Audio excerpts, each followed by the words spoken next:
ஒரு fantastic mushroom masala செய்ய ஒரு கடாயில் 4 டேபிள் ஸ்பூன் கடலெண்ணெய், 2 டேபிள் ஸ்பூன் நெய், ஒரு துண்டு பட்டை, 2 கிராம்பு, 3 ஏலக்காய், 1 டேபிள் ஸ்பூன் சீரகம், 2 டேபிள் ஸ்பூன் இஞ்சி பூண்டு பேஸ்ட்டு, 2 பச்சை மிளகாய், 3 வெங்காயத்தை பொடியாக கட் பண்ணி சேர்த்துக்கோங்க.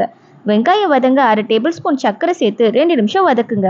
இப்போது 1/2 டீஸ்பூன் மஞ்சத்தூள், 1 டேபிள் ஸ்பூன் மிளகாத்தூள், 2 டேபிள் ஸ்பூன் தனியாத்தூள், 1 டேபிள் ஸ்பூன் காஷ்மீரி மிளகாத்தூள், 1 டீஸ்பூன் சோம்புத்தூள், 1 டீஸ்பூன் கரம் மசாலா சேர்த்து 3 நிமிஷம் வதக்குங்க.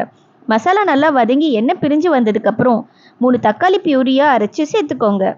தக்காளியோட பச்சை ஸ்மெல் போகிற அளவுக்கு வதக்கிட்டு அது கூட கட் பண்ணி வச்ச மஷ்ரூம் 2 பேக்கெட்டை சேர்த்து நல்லா கலந்து விட்டுட்டு 2 கிளாஸ் தண்ணி சேர்த்து கலந்து மூடி போட்டு 10 நிமிஷம் லோ ஃப்ளேமில் வச்சுடுங்க. நான் சொல்கிற ரேஷியோ செஞ்சால் 4 பேர் சாப்பிட கரெக்டாக இருக்கும். கிரேவி நல்லா திக்கானதுக்கப்புறம் கொத்தமல்லி தூவினா டேஸ்டியான மஷ்ரூம் மசாலா ரெடி. இந்த கிரேவி கூட நான், ரொட்டி, சப்பாத்தி எல்லாமே சூப்பராக இருக்கும்.